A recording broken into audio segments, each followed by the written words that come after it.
Ito po si Pegperego, Book S, Pop Up. Okay, good for newborn and din 4 years old. So, depende po sa laki timbang ni baby ko, kaya din po siya ng 5 years old and above. Okay? So, may kasama po siya inclusion na foot muff. Ito po is ginagamit kapag malamig po yung panahon. Okay? O kaya po medyo malamok. Okay? So, full canopy and then high-seated po siya. Okay? So, big wheels din po yung likod po niya and then adjustable po yung handle. Okay? And then, reversible din po yan. Okay? So, ito po yung details po niya 1 by 1.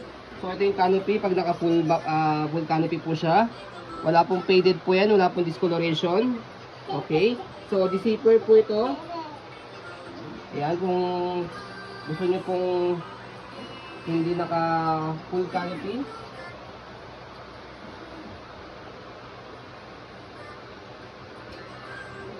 Ayan. Okay po. Ayan siya. So, 5 harness, safe na safe si baby. Wala po yung putol. Push nyo lang po ito. Ayan. Okay. Ayan. Malambot yung pad. Higaan. Okay. So, ayan. Wala lang yung logo dito. Okay. So, regarding naman po sa put-off niya, ito. Inclusion na rin po yan. Kasama na rin po yan. Tanggalin mo. Okay. So, pagka tinanggal yan, dito na. Madali lang po siyang tanggalin. Okay. Okay. Doon. Ayan. Mga dibutones lang talaga siya. Yan. Okay. Kaya madali lang po siyang tanggalin. Okay. So, regarding po sa pad niya, ayan. Okay po yung pad niya. Leather yan, no? Okay, leather po yan. So, pag tinatanggal po yan dito sa gilid, may button, left and right. Okay, pwedeng isa lang tanggalin po ninyo pag ilalagay si baby. Okay, so yan. Upo ni baby dito. So, leg rest dito. Ayan. So, adjustable. Click nyo lang po. Dito. Hindi, adjustable yan. Dito. Dalawang gilid. Ayan. Okay, dito dalawang gilid. Okay, so pagka-iangat po ninyo, pag nakaiga si baby, angat yun ng ganyan. Okay, so regarding po sa footrest niya, ayan, okay na okay po yung footrest niya. Okay, so sa gulong, okay na okay din po. Halos like yung condition yung gulong, wala pong hindi po pudpod. Easy to maneuver, nag-swivel. Pag gusto niyo pong naka-straight lang, one way lang, pag i-heli niyo si baby, eto meron siya rito. Iba siya. Okay, so naka-unlock, lock nyo lang siya. Mag-lock siya. Okay? Nag-automatic na siya. Nag-automatic na yan. Hello si baby. Okay, ikot nyo lang ulit. Unlock nyo lang ulit para mag-swivel. Okay, body frame. Ayan. Pegperego, Book S. Ayan, okay.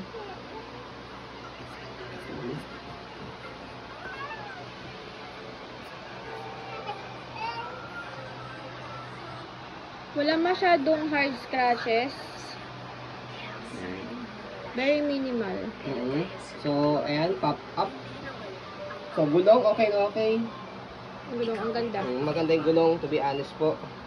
Ayan, sa likod, ayan. Ayan, laki ng basket, marami kayo pwedeng mailagay po. Ayan. So, pwede nyo ibaba yan by the way. Ayan. Pwede kayo maglagay dito ng small puppy. Okay, stopper, baba nyo lang po ito. Kahit ito lang, baba nyo. Ayan. Angat nyo lang po ang gusto nyo mag-do. Ito pala. Okay. Pwede mo daw. So, body gulong sa kabilang side. Ayan. Ito. And then, body frame. Ayan. Made in Italy.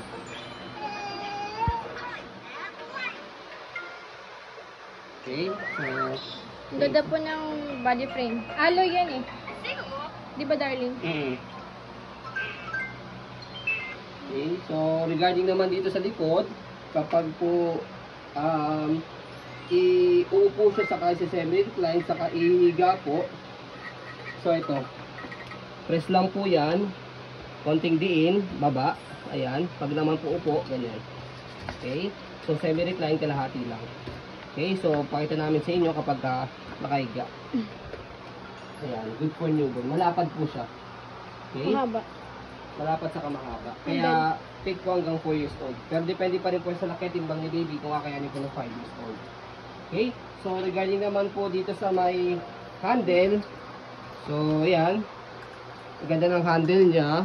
Okay, may kasama siyang dalawang bag hook. Okay, so meron lang siya ditong scratch dahil kapag po pino-fold siya, okay, so ito po is nasa floors. Kaya talagang automatic talaga na magagasgas siya. Pero yun nga po, sinamahan namin ng bag hook. Ipagtabi mo para di kita. Yan.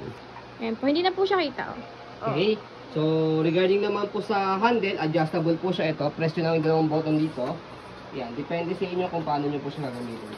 Okay, so dito rin pwede kayo maglagay dito ng plastic or ano pang pwedeng lagay nyo gamit dito.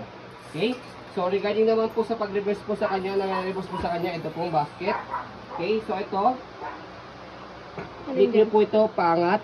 Tapos ito, dalawa na sa baba. Okay, so press nyo po yan. Tapos angat. Okay, and then reverse. Okay, so sa paglagay, make it sure na i-press nyo din siya. So ayan. Okay.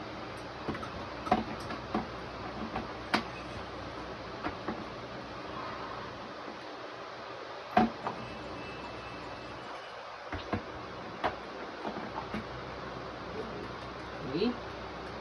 So pag nalapat nyo na yan, mag-automatic lock na yan kasi pagkabinitawan nyo siya. Okay, ganyan po siya kapag naka-reverse. So yan, matagal nyo po itong magagamit kasi malaki po talaga po siya, heavy duty. Okay, so pag malaking baby po talaga. Ayan. So yan, i-stroll natin saglit. Okay.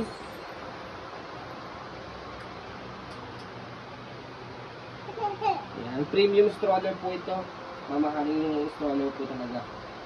Ayan. Okay, so sa pag-fold po sa kanya, so tatanggalin nyo lang po muna ulit yung basket niya, yung higaan niya. Hindi pwedeng sabay, diba? Okay. So, after nun, ito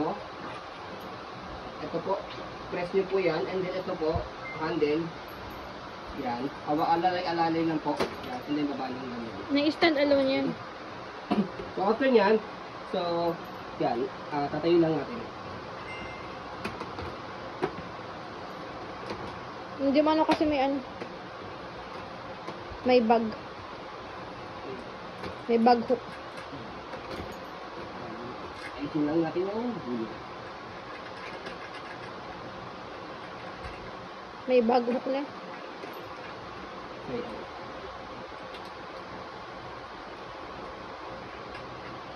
Ganyan po siya kapag natin. Kaya talagang yung handle niya rito, possible na magagasgasan talaga. Opo, kaya binigyan namin ng bag. So, hindi na siya magagasgasan pag nilagay niyo po din yung bag hook. Okay? So, yun po. As you can see, very details po kami mag-video. Kasi, Pwedeng sabay yan eh, pag isi-fold. Oo. So, pag naman po in-open, bago tayo mag-close, so press nyo lang ulit yan. Okay? So, tanggalin nyo muna yung lock dito sa gilid. Ito. Baba nyo lang yan, tapos buka. Tapos alalay lang. Kahit hindi na kayo pumindot dito. So, yan. So, after yun, lagay nyo po ito. Okay, so pag nilagay nyo po ito, same pa din, i-press nyo pa rin po ito, pati yung dito sa baba. Para nang bumuka po ito. Okay? So yun, lalak na po yan. Okay? So saka lalagay natin ito. So ito, depende po sa inyo kung gagamitin nyo po kapag malamig po yung panahon. Pwede siyang i-fold na kasama tong ano. Okay?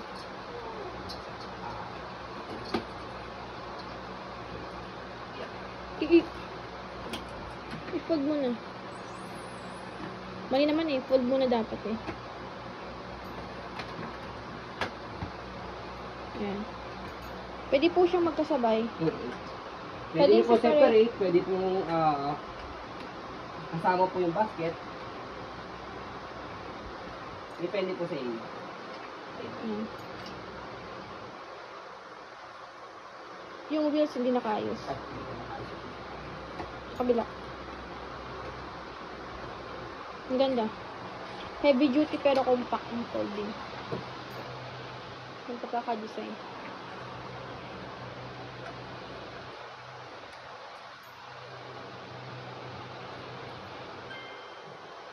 Medyo mabigat na talaga siya.